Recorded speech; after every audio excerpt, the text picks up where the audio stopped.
Hello दोस्तों, मैं रितेश और आप लोगों का मेरे खूबसूरत चैनल रीति ज्ञान में स्वागत है। आज हम लोग मैथिली शरण गुप्त द्वारा रचित कैकेयी का अनुताप चैप्टर को पढ़ेंगे और इसके बारे में पूरी व्याख्या करेंगे। देखेंगे कि कैसे जो कैकेयी हैं वो अपने किए पे पछतावा कर रही हैं। थोड़ा सा इसके कहानी के पीछे जाते हैं। कहानी कहाँ से शुरू हुई है। कहानी कुछ ऐसी है कि जब राम को वनवास हो जाता है, राम चले जाते हैं, इधर जो भरत हैं, भरत राजगद्दी पे बैठते नहीं हैं। वो कहते हैं कि नहीं, मैं राजा नहीं बन सकता, मैं राजा, मेरे भैया ही राजा बनेंगे। और जो दशरथ हैं उनकी मृत्यु हो चुकी होती है। इसको देखते हुए जो कैकेयी हैं वो सोचती हैं कि मैं जिनके लिए, जिस बेटे के लिए सब कुछ किया है, वो इस राज्य के लिए राजा ही नहीं बनना चाह रहा है। तो वो क्या कर रही हैं कि फिर से वापस जो है कि राम को लाने के लिए जा रही हैं और अपने जो भी किए हैं, जो भी करी हैं, उसका पछतावा हो रहा है उनको। तो कुछ लोग जैसे कैकेयी, भरत और वहाँ के कुछ विद्वान लोग मिल कर के और राम के यहाँ जाते हैं, वन में जहाँ राम रह रहे होते हैं। एक कुटी बनाकर इस एक वन में रह रहते हैं और वहाँ पे लोग जाते हैं। वहाँ से कहानी आगे शुरू होती है। ये कहानी मैथिली शरण गुप्त द्वारा रचित है, जो साकेत महाकाव्य से ही लिया गया है। सब जितनी पंक्तियाँ देखेंगे साकेत महाकाव्य से ली गई हैं। आगे देखते हैं। जब कैकेयी, भरत और कुछ लोग जब वन में राम के पास पहुँचते हैं तो वहाँ का सीन है कुछ। क्या बोला? तदंतर बैठी सभा उटज के आगे, नीले बितान के तले दीप बहु जागे, टकटकी लगाए नयन सुरों के थेवे, परिणाम उत्सुक उन भयातुरों के थेवे। कह रहे हैं कि तदंतर मतलब इसके पश्चात। क्या? इसके पश्चात बैठी सभा उटज के, उटज मतलब होता है पर्ण कुटिया, यानी जो पत्ते की कुटिया होती है उसे पर्ण कुटिया बोलते हैं, यानी कि कुटिया भी बोल सकते हैं। कह रहे कि इसके बाद जो है, मतलब इसके बाद, इसके पश्चात जो सभा है, जो सभा क्या करी गई? उटज के आगे, यानी कि कुटिया के आगे बैठाई गई। नीले बितान के तले दीप बहु जागे। और यहाँ पे जो सभा बैठाई गई है ना, उस सभा के सौंदर्य का वर्णन किया गया। सभा कैसे लग रही थी उस आसमान के नीचे, खुले आसमान के नीचे वो सभा लग कैसे रही थी? कह रहा है कि नीले बितान के तले दीप बहु जागे। नीले मने नीले, नीला से क्या मतलब है? नीले आकाश रूपी। क्या? आकाश की बात हो रही है। नीले आकाश या आसमान रूपी। बितान मतलब होता है मंडप। क्या होता है? मंडप। नीले आकाश रूपी मंडप के तले मतलब नीचे। दीप मने बहुत सारे दीप। कैसे दीप? अब आकाश में कौन सा दीप होते हैं? तारे रूपी दीप। बहु मने बहुत सारे, और जागे मने जगमगा रहे हों। उस सभा, जो सभा नीचे बैठी है ना, उसका वर्णन किया गया है कि ऐसा लग रहा है कि मानो नीले आकाश रूपी मंडप के नीचे बहुत सारे किस किस प्रकार के दीप? तारे रूपी दीप जगमगा रहे हों। जागे मतलब जगमगा रहे हों। टकटकी लगाए नयन सुरों के थेवे। टकटकी मतलब एक टक, लगाए मने लगा करके, नयन मने नेत्र, सुरों मने देवता गणों के, थे वे मने वे। करे कि अब यहाँ पे सभा बैठी है। अब जो ऊपर से जो देवतागण हैं, देवता लोग हैं, जो स्वर्ग से देख रहे थे, वो भी देख रहे थे कि आखिर परिणाम क्या होगा, आखिर इसका रिजल्ट क्या आएगा। क्या लिखा है? टकटकी लगा, टकटकी लगा के देख रहे थे, एक टक देख रहे थे। उनके जो नयन है, किसके नयन? सुरो मतलब देवतागणों के। करे जो देवतागण थे आसमान से, यानी स्वर्ग से, वो भी क्या कर रहे थे? उस सभा को टकटकी लगा के देख रहे थे। परिणाम उत्सुक उन भयातुरों के थे वे। परिणाम उत्सुक मने परिणाम को जानने के लिए उत्सुक। उन मने उन जो देवतागण हैं, भयातुर मने भयभीत, थे मने थे, वे मने वे। करीब जो ऊपर से जो देवतागण इस सभा को देख रहे थे, वो क्या परिणाम के लिए उत्सुक भी थे, परिणाम जानने के लिए क्या रिजल्ट आएगा, और जो रिजल्ट आएगा उसके लिए डरे भी थे कि कहीं ऐसा ना हो कि जो राम है वापस घर चले जाए। भाई अगर उनकी माँ आके बोल रही हैं कि बेटा तुमको अब मेरी गलती हो गई, तुम मेरे बेटे हो, तुम वापस चले जाओ, लेकिन सोचिए क्यों देवतागण डरे हुए हैं इस परिणाम से? क्यों भयभीत हैं? क्योंकि सोच रहे हैं कहीं ऐसा ना हो कि अगर राम वापस चले जाएंगे तो जिस कार्य के लिए वो आए थे, यानी रावण का हत्या के लिए आए थे, रावण को मारने के लिए आए थे, रावण के वध के लिए आए थे, वही नहीं करेंगे। ठीक, जिसके लिए वो आए हैं वो कर ही नहीं पाएंगे अगर वापस चले गए तो। आगे देखिएगा, उत्फुल्ल करौदी कुंज वायु रह रहकर। उत्फुल्ल मतलब खिले हुए, उत्फुल्ल मतलब खिले हुए, करौंदी कुंज माने करौंदी के जो झाड़ियाँ हैं, वायु रह रहकर माने वायु रह रह के आ रही थी। कह जो करौंदी क्या होता है, हम अपनी भाषा में अगर बात करें, करौंदी मतलब होता है करवन, देखें आप लोग, करवन को ही करौंदी बोला जाता है। ठीक, जो हम लोग खाते हैं खट्टा सा लगता है ना, उसको उसका अचार भी बनाया जाता है, तो करौंदी माने होता है वही करवन होता है, तो करौंदी ही कह लेते हैं। करौंदी कुंज माने झाड़ी।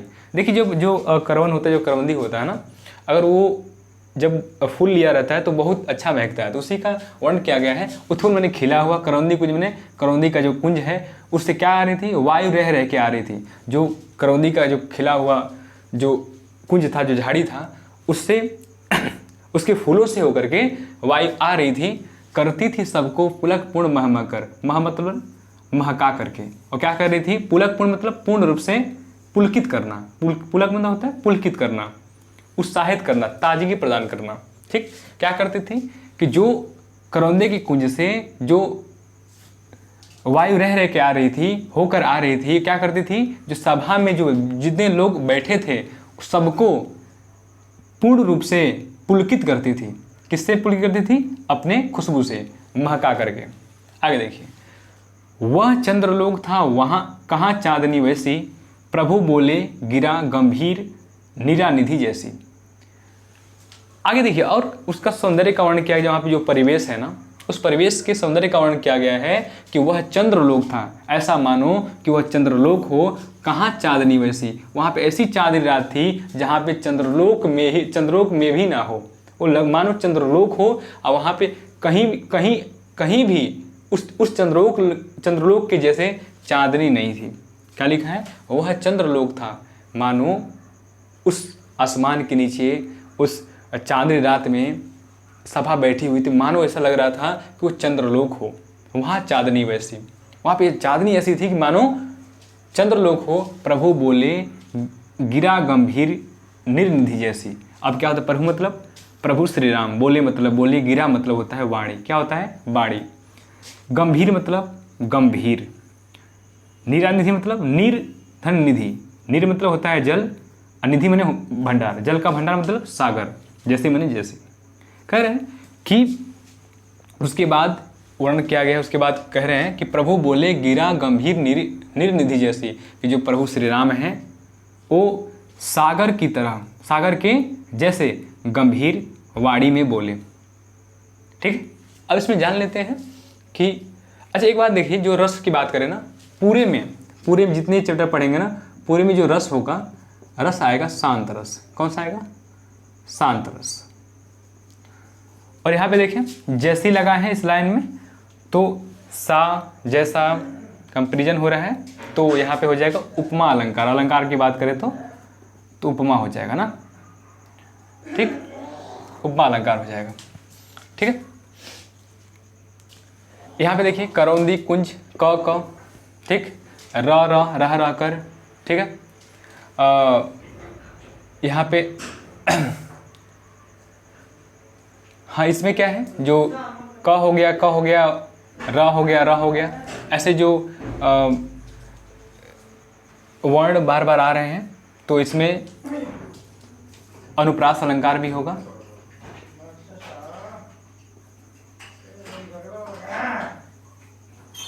ठीक है, चलिए। तो अब श्री राम बोलते हैं, क्या कहते हैं? कहते हैं भरत से, हे भरत भद्र अब कहो अभिषित अपना। राम बोलते हैं, राम कहते हैं कि जब जो राम है, प्रभु राम है, प्रभु श्री राम किसके समान? सागर के समान गंभीर वाणी में बोलते हैं। क्या बोलते हैं? हे भरत भद्र अब कहो अभिषित अपना। भरत से कहते हैं, हे भरत भद्र मतलब हे भाई भरत, भद्र मने भाई, अब कहो अभिषित, अभिषित मतलब इच्छा, आकांक्षा, अपना विचार रखो। कहते हैं कि हे भाई भरत, अब अपनी इच्छा बताओ। अब इसी में होता है इच्छा, आपकी क्या आकांक्षा है, आपकी क्या इच्छा है। पूछते हैं कि हे भाई भरत, अब आप अपनी इच्छा बताओ। सब सजग हो गए, भंग हुआ जो सपना। ये सब सुन करके सब सजग हो गए, सब लोग एकदम सजग हो गए, जैसे भंग हुआ, जैसे किसी का सपना टूट गया हो, ऐसे लोग सजग हो गए, सभी लोग शांत पड़ गए। हे आर्य, रहा क्या भरत अभिषित अपना। अब भी मिल गया अकंटक राज्य उसे जब, तब भी पाया तुमने तरु तले अरण्य बसेरा। अब यहाँ से क्या बोल रहे हैं, जब राम पूछते हैं कि हे भाई भरत, अब अपनी इच्छा बताओ, तो सभी लोग ऐसे शांत हो गए, ऐसे सजग हो गए, जैसे कि कोई सपना टूट गया हो। अब यहाँ से भरत बोलते हैं, हे आर्य, आर्य में होता है श्रेष्ठ, किसके लिए आया है, श्री राम के लिए। हे राम, रहा क्या भरत अभिषित अब भी। क्या बोल रहे हैं कि हे राम, हे भगवान, हे श्री राम, क्या इस भरत का अभी मतलब अभी कोई अभिषित रहा, कोई इच्छा रहा। मिल गया अकंटक राज्य उसे तब भी, कह रहे उसको तो अकंटक राज्य मिल गया। अकंटक माने जिसमें कांटे ना हो, फूलों के जैसे। कह रहे कि जिसको ये इतना बड़ा राज्य मिल गया हो, तब भी उसे कोई इच्छा है। क्या लिखा है कि मिल गया अकंटक राज्य, जैसे ही पूरा अकंटक राज्य मिल गया, ऐसे फूलों के जैसे राज्य मिल गया, और तब भी उसकी कोई इच्छा होगी। पाया तुमने तरु तले अरण्य बसेरा। तरु मतलब पेड़, क्या होता है, पेड़। तले मतलब नीचे, अरण्य मतलब जंगल में, बसेरा माने स्थान। क्या बोल रहे हैं कि पाया तुमने तरु तले अरण्य बसेरा। तुमने तो, आपको तो क्या मिल गया, आपको पेड़ों के नीचे जंगलों में बसेरा मिल गया है, रहना पड़ रहा है। कह रहे हैं कि जब श्री राम पूछ रहे हैं कि हे भरत अपनी इच्छा बताओ, तो सभी लोग ऐसे सजग हो जाते हैं जैसे कोई सपना टूट गया हो। उसमें कह रहे हैं कि हे आर्य, हे मेरे राम, आप ही बताइए कि किस भरत की क्या अब भी कोई इच्छा है, जब उसको एक अकंटक राज्य मिल गया और आपको तो इस जंगल में पेड़ों के नीचे रहना पड़ रहा है, फिर भी आप हमसे हमारी इच्छा पूछ रहे हैं कि हमें क्या चाहिए, हमारी क्या और इच्छा है। रह गया अभिषित शेष तदपि क्या मेरा। कह रहे हैं कि रह गया अभिषित मतलब इच्छा, शेष मने और, तदपि मने तब भी, क्या मेरा मतलब क्या मेरा। पूछ रहे हैं कि हे राम आप ही बताइए, सब इतना मिलने के बाद भी क्या मेरा कोई शेष इच्छा रह गई। तन तड़प तड़प कर तप्त तात ने त्यागा। कौन सा अलंकार है, त त त त त, एक ही वर्ण की बार बार आवृत्ति हो रही है, तो अनुप्रास अलंकार। क्या बोल रहे हैं कि तन तड़प तड़प कर तप्त तात ने त्यागा। तन मतलब होता है शरीर, तड़प तड़प कर तड़प तड़प कर, तप्त तात ने त्यागा। कह तात में होता है पिता। पिता के बारे में कह रहे हैं, अपने राजा दशरथ के बारे में कह रहे हैं कि पिता ने आपके याद में, जो भरत मरे, जो दशरथ मरे थे, किसके याद में मरे, राम के। तो कह रहे हैं कि आपके याद में, आपके वजह से, आपके दूर जाने की वजह से जो पिता हैं वो तड़प तड़प के अपने शरीर को क्या कर दिए, त्याग दिए, यानी कि स्वर्गवास हो गया, मर गए। क्या रहा अभिषित शेष तदपि क्या मेरा। बोल रहे हैं कि क्या रहा अभिषित मतलब इच्छा, शेष मतलब शेष, तदपि मने उसके बाद भी, क्या मेरा मतलब मेरा। कह रहे हैं भरत आप ही बताइए, जो पिता है आपके याद में, आपके दूर जाने की वजह से वो तड़प तड़प के अपने शरीर का, अपने तन का त्याग कर दिया, वो मर गए। क्या रहा अभिषित शेष तदपि क्या मेरा, फिर भी मेरा क्या और कोई शेष इच्छा रह गई। हाँ, इस अयस के हेतु जनन था मेरा। अब भरत अपने आप को ही कह रहे हैं कि हाँ ऐसा लग रहा है। अयस मतलब अपयस, अपयस का मतलब होता है ब्लेम, ठीक। हाँ, इसी अयस के हेतु जनन था, जनन मतलब होता है जन्म, था मेरा मन मेरा। कह रहे हैं कि लग रहा है कि इसी अपयस के लिए मेरा जन्म हुआ था। निज जननी ही के हाथ हनन था मेरा। निज मतलब अपने, जननी मतलब माता के, हाथ मनम हाथों से, हनन मतलब वध था मेरा मने मेरा। कह रहे कि लग रहा है कि मेरे अपनी ही माता से मेरा वध लिखा था, मेरा हनन लिखा था, मेरा नष्ट होना लिखा था। हनन मतलब होता है नष्ट होना, या ये वध बोल सकते हैं। ठीक, कह रहा है कि लग रहा है कि मुझे मेरा जो जन्म हुआ था इसी अपयश के लिए हुआ था कि इसको, कि कौन सा अपयश की बात कर रहे हैं, कि इनको राज्य चाहिए था। भगवान जैसे भाई श्री राम को वन मिल गया है और इनको राज्य इसको राज्य चाहिए था, इसी अपयश के लग रहा है कि मुझे मेरा जन्म हुआ है, लोग इसी अपयश को मेरे ऊपर थोपेंगे और लग रहा है कि मेरे ही जननी से, मेरे ही माता से मेरा हनन लिखा था, मेरी हत्या लिखी थी। अब कौन अभिषिक्त और आर्य, वह किसका। क्या बोल रहे हैं भरत, बोल रहे हैं कि अब कौन अभिषिक्त और आर्य, हे आर्य, हे श्रेष्ठ, हे श्री राम, अब कौन अभिषिक्त, अब कौन सी इच्छा, वह किसका, वह किसका इच्छा करूं। कह रहे हैं कि हे भरत, हे राम, हे आर्य, हे श्रेष्ठ प्रभु, कौन सी अभिषिक्त, कौन सी इच्छा, वह किसका, वह किसकी इच्छा करूं। मुझे चाहिए तो मिल गया, मुझे राज्य चाहिए था, मुझे सुख सुविधा चाहिए थी, वो मिल गई, तो वह किसका, मैं उस और किसका इच्छा करूं। संसार नष्ट है, भ्रष्ट हुआ घर जिसका। क्या बोले हैं, अरे भैया उसका तो संसार ही नष्ट हो जाता है, खत्म हो जाता है, जिसका घर क्या हो गया हो, भ्रष्ट हो चुका हो। क्या बोलिए, संसार नष्ट है, संसार उसका नष्ट हो गया है, भ्रष्ट हुआ घर जिसका, जिसका घर भ्रष्ट हो गया हो। जिसका घर अगर भ्रष्ट है मानो उसका संसार ही नष्ट हो गया हो। मुझसे मैंने ही आज स्वयं मुंह फेरा, हे आर्य बता दो तुम ही अभिषिक्त मेरा। क्या कह रहे हैं, मुझसे मैंने ही आज स्वयं मुंह फेरा। स्वयं मतलब खुद, मुंह फेरना मतलब लज्जित हो जाना, शर्म करना। कह रहे कि मुझसे मैंने ही आज स्वयं मुंह फेरा, कह रहे कि या नजरें ना मिला पाना, ठीक, ये शर्म होना। कह रहे कि मैं तो, मुझसे मैंने ही आज स्वयं, मैं तो स्वयं आज जो है मैं खुद से अपने आप को नजरें नहीं मिला पा रहा हूँ, मैं इतना शर्मिंदा हूँ। हे आर्य बता दो तुम ही अभिषिक्त मेरा। आर्य मैंने हे श्रेष्ठ बता दो तुम ही अभिषिक्त। अभिषिक्त मतलब होता है इच्छा। कहते हैं भरत कि मुझसे मैंने ही आज स्वयं मुंह फेरा, मैं तो खुद से शर्मिंदा हूं इस बात के लिए कि मेरे हिस्से में राज्य आ गया है। आया तो नहीं है, मैंने जबरदस्ती निभाया है। मेरे आंखों में शर्मिंदगी है। हे आर्य बता दो अब तुम ही अभिषिक्त मेरा। हे कहते हैं कि हे भाई, हे श्री राम, आप ही मेरी इच्छाओं को बता दीजिए। प्रभु ने भाई को पकड़ हृदय पर खींचा, रोदन जल से सौ विनोद उन्हें फिर सींचा।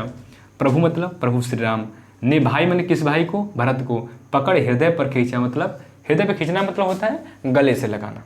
ठीक, क्या करते हैं इसके बाद जब इनके भाई जो भरत है, भरत की बातों को सुनते भरत रो रहे होते हैं और कहते हैं बातों को, तो जो श्री राम हैं क्या करते हैं, भरत को गले से लगा लेते हैं। प्रभु ने भाई को पकड़ हृदय पर खींचा, मतलब उसे गले से लगा लिया।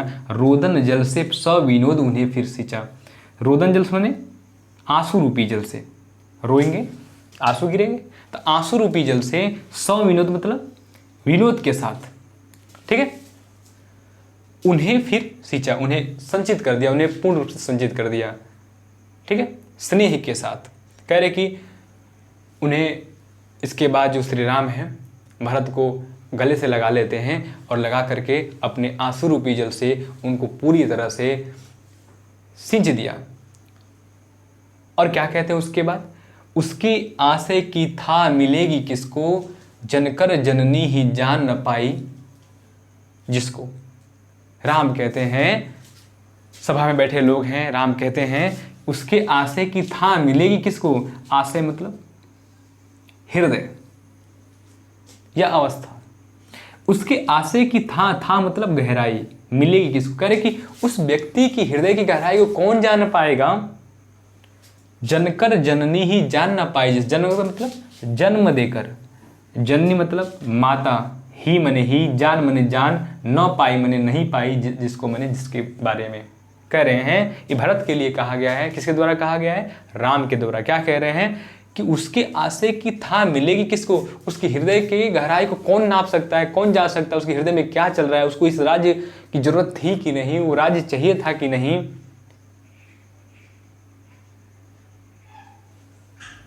जनकर जननी ही जान न पाए जिसको खुद उसकी माता जन्म देकर न जान पाए उसके हृदय की गहराई को, तो हम लोग कैसे जान सकते हैं? कोई कैसे जान सकता है कि भरत के मन में क्या चल रहा है, भरत के हृदय में क्या चल रहा है, क्या कितनी गहराई है उसके हृदय में, उसके बारे में कौन जान सकता है। ठीक, तो इसमें रस, पूरे में रस है शांत रस, ये ध्यान दीजिएगा। ठीक, अब कुछ यहाँ पे अगर मान लेते हैं जैसी है, इसको बताया है मैंने कि ये यहाँ पे उपमा अलंकार है, जैसे सा से लगेगा। यहाँ पे करौंदी कुंज ये तो बता दिए हैं कि अलंकार है अनुप्रास। और देख लेते हैं आप देखिए अभिस्थित अब, ठीक है, अभिस्थित अपना अब। ठीक, इस लाइन में क्या करेंगे? ये भी अनुप्रास है, यहाँ भी अनुप्रास है। ठीक है, सब सजग अनुप्रास अलंकार। भंग ही जो मने जैसे, कोई सपना भंग हो, कौन सा अलंकार हो जाएगा? उपमा भी है इसमें। मिल गया कंटक राज उसे जब तब भी। ठीक है, आगे देखते हैं इसमें कौन सा अलंकार। देखिए यहाँ पे तो बताए थे कि ये त त त त त, इसमें जो तन तड़प तड़प तप तात ने त्यागा, ये अनुप्रास है। ठीक है, और कुछ बाकी तो कोई ऐसा नहीं लग रहा है, तो अनुप्रास इसमें भरा हुआ है। और इसकी भाषा क्या है? भाषा की बात करें तो जो भाषा, जिस भाषा में लिखा गया है, एक खड़ी बोली में लिखा गया है। किसमें? खड़ी बोली में। ठीक है, अब जब राम कहते हैं कि उस व्यक्ति के हृदय की था कि हृदय की गहराई के बारे में कौन जा सकता है, जब उसकी माँ ने उसको जन्म देकर ही उसके हृदय के बारे में न जान पाई, तो कैकेयी कहती है उसके बाद कि यह सच है तो अब लौट चलो तुम घर को। चौंके सब सुनकर अटल कैकेयी स्वर को, सबने रानी की ओर अचानक देखा, वैधव्य तुषारावृत यथा विधुलेखा। क्या हुआ? जब ये बात कहते हैं तो कैकेयी कहती है कि यह सच है तो अब लौट चलो तुम घर को। कह रही कि हे राम, यदि अगर यह बात जो सच है जो तुम बोल रहे हो कि मैं भरत को जन्म देकर के उसके हृदय की गहराई के बारे में नहीं जान पाई, अगर बात सच है तो क्या करो, अब तुम घर को लौट चलो, घर को वापस चलो। चौके सब सुनकर अटल कैकेयी स्वर को, अटल मतलब स्थिर, जो न टले। करे कि इस स्थिर जब आवाज़ को, इस स्वर को, कैकेयी के स्वर को जब सुने तो जितने सभा के लोग थे चौंक कर उसको, अटल कैकेयी स्वर को, चौके सब सुनकर सब लोग क्या हो गए? चौंक गए। ये क्या कह रही हैं? ऐसी स्त्री, ऐसी कैकेयी जो पहले राम को दूर करने के लिए, राम को वन भेजने के लिए लड़ाइयाँ करती थी, अब राम को वापस करने के लिए आग्रह कर रही है, मना रही है उनको। तो इस आवाज को सुनकर के जितने भी सभा में लोग बैठे थे सब चौंक गए, सरप्राइज हो गया। सबने रानी की ओर अचानक, सब लोग अचानक देखने लगे, यार रानी ये क्या कह रही है, ये वापस जाने के लिए कह रही है। तो सबने रानी की ओर अचानक देखा, सब लोगों ने अचानक रानी की तरफ देखने लगे। वैधव्य तुषारावृत यथा विधुलेखा। अब यहाँ पे वर्णन किया गया है कि किस प्रकार जो रानी है विधवापन में कैसे दिख रही हैं। जैसे पहले क्या होता था ना कि जैसे कोई स्त्री अगर विधवा हो जाती थी तो उसको न श्रृंगार करना होता था, एक वाइट कलर की साड़ी पहन के रहना होता था बिना श्रृंगार के। ठीक है, श्रृंगार नहीं करती थी।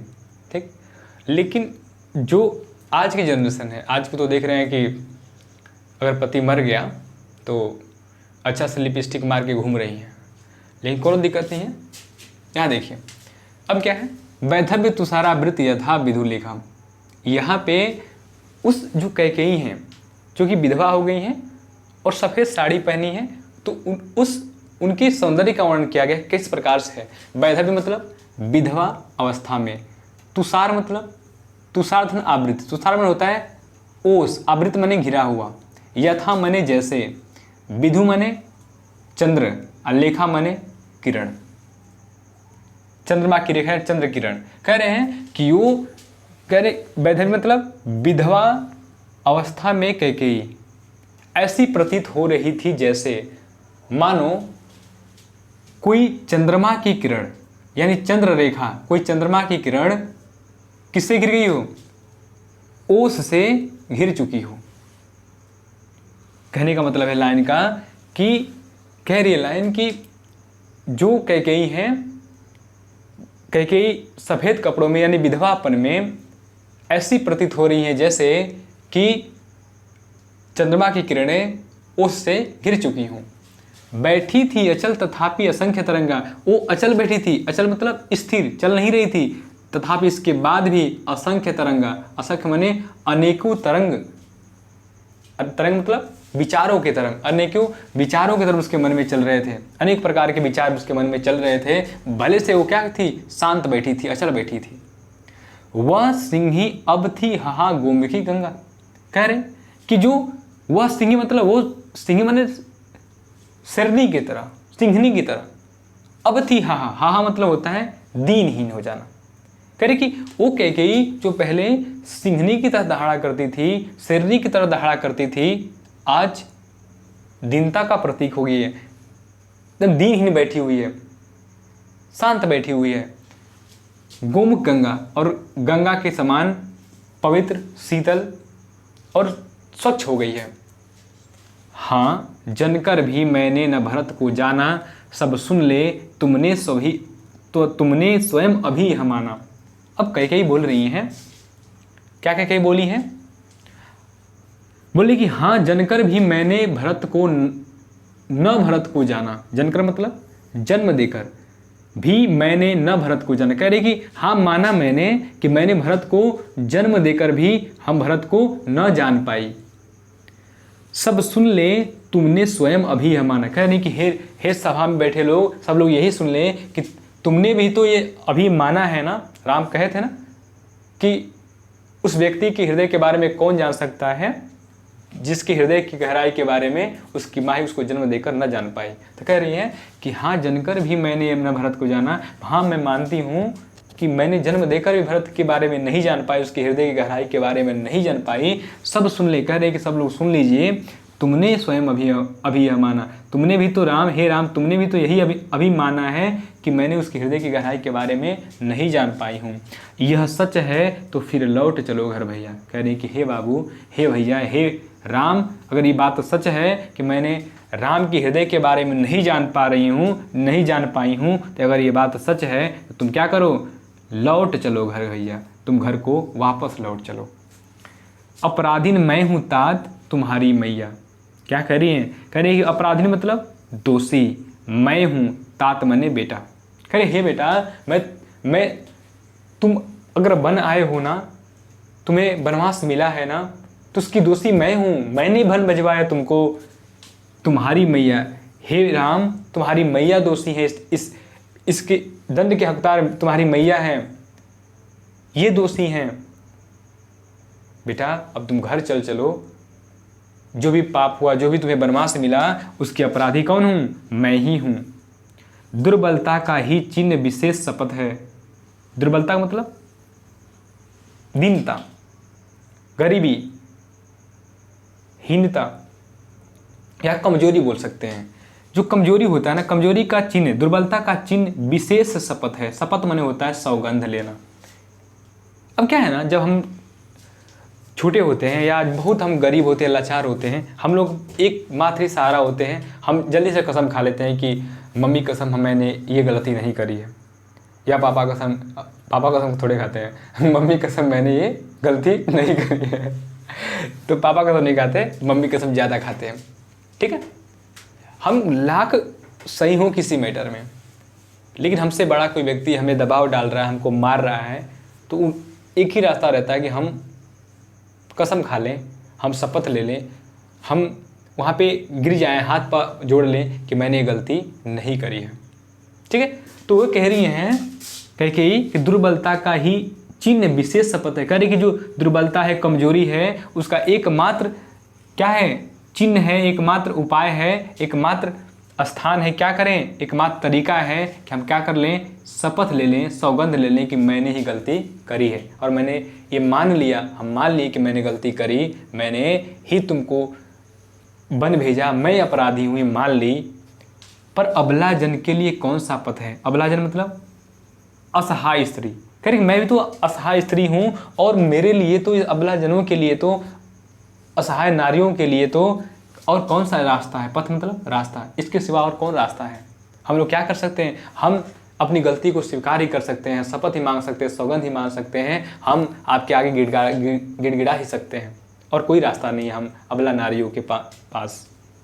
यदि मैं उकसाई गई भरत से हूँ, अब कह रही हैं उनसे, कैकेयी राम से कह रही हैं कि यदि आपको ये लगता है कि भरत ने कहा है कि नहीं मुझे राज्य चाहिए और मैंने मांग लिया, क्या बोली हैं कि यदि मैं उकसाई मतलब बहकावे में आना, गई भरत से हूँ, करे कि अगर यदि आपको ये लगता है राम कि मैं भरत के द्वारा उकसाई गई, भरत ने कहा है कि नहीं माता जी आप राज्य मांगिए, उनको वनवास दे दीजिए, अगर मैं भरत के द्वारा उकसाई गई हूँ, उसके बहकावे में आई हूँ, तो पति समान ही स्वयं पुत्र भी खोऊँ।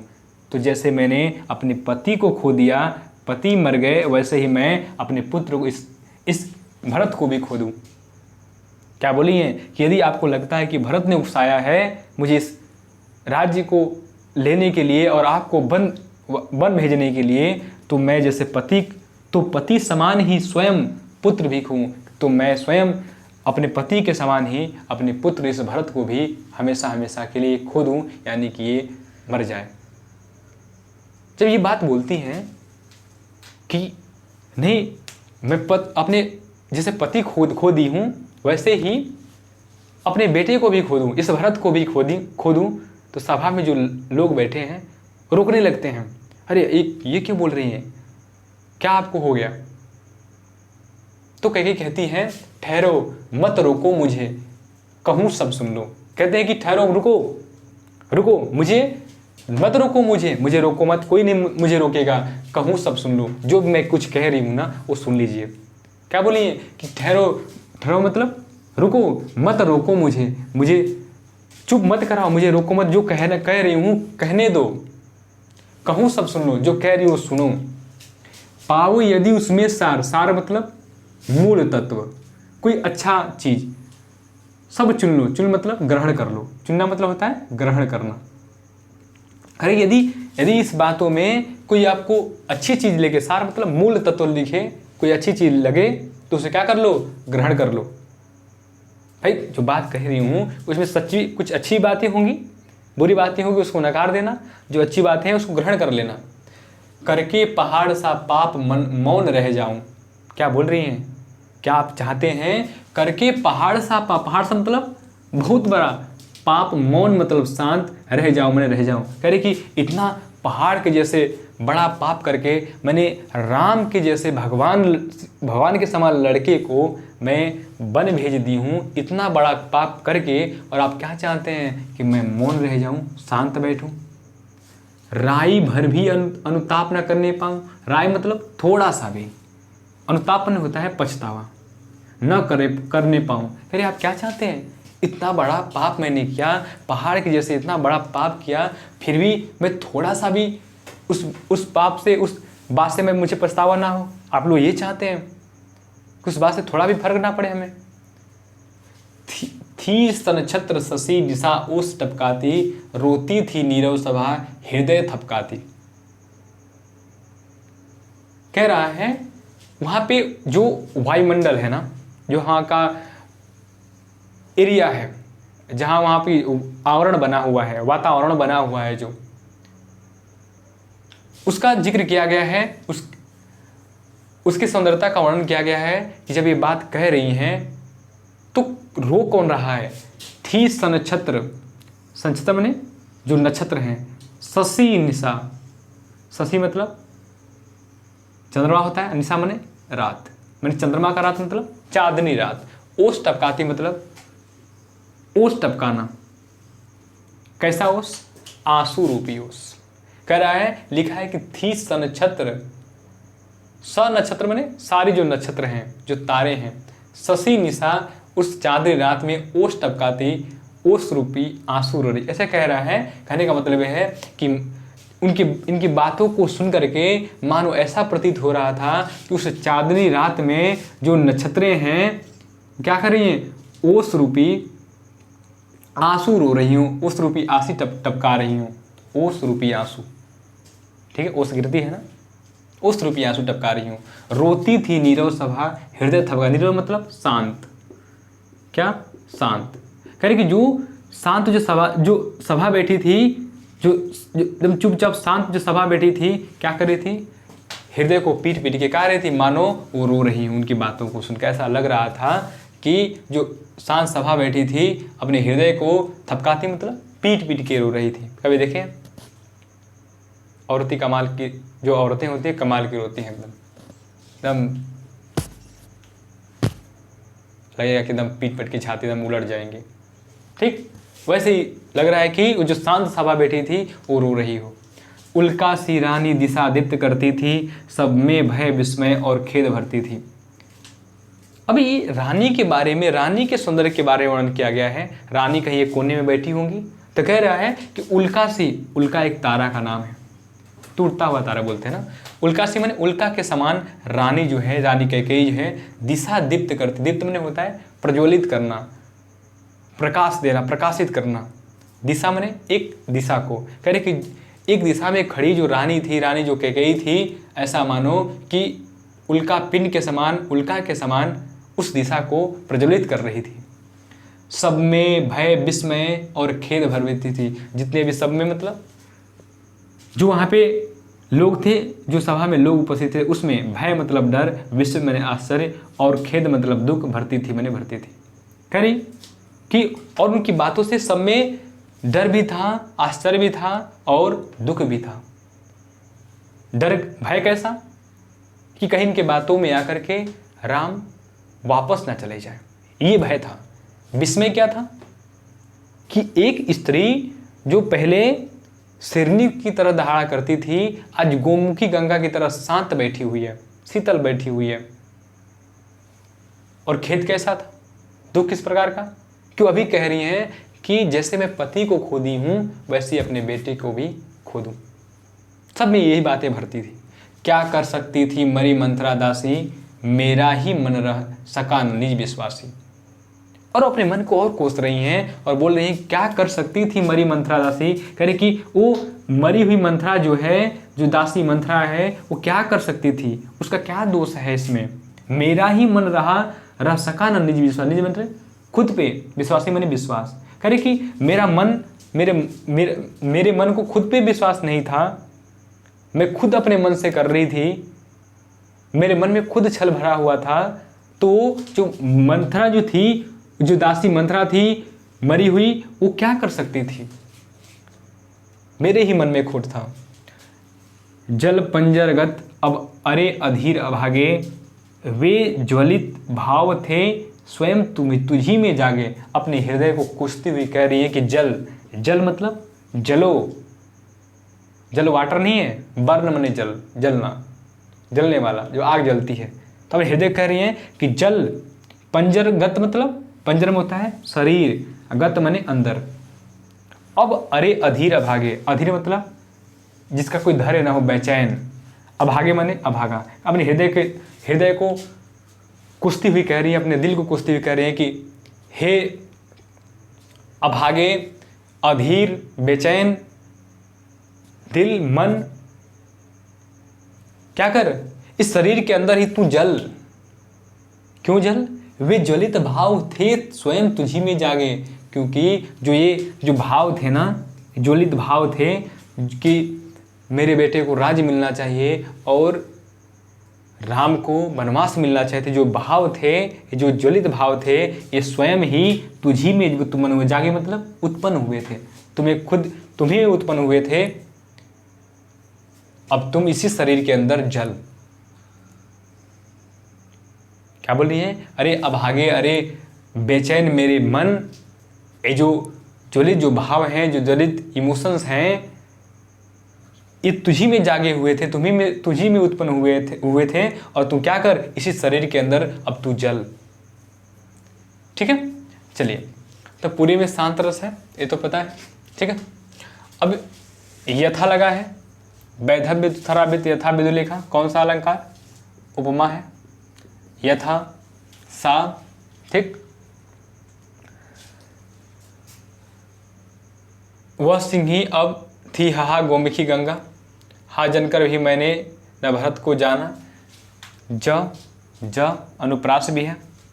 ठीक है, सब सब सुन ले, मतलब सब स आया है, स यहाँ पे अनुप्रास अलंकार।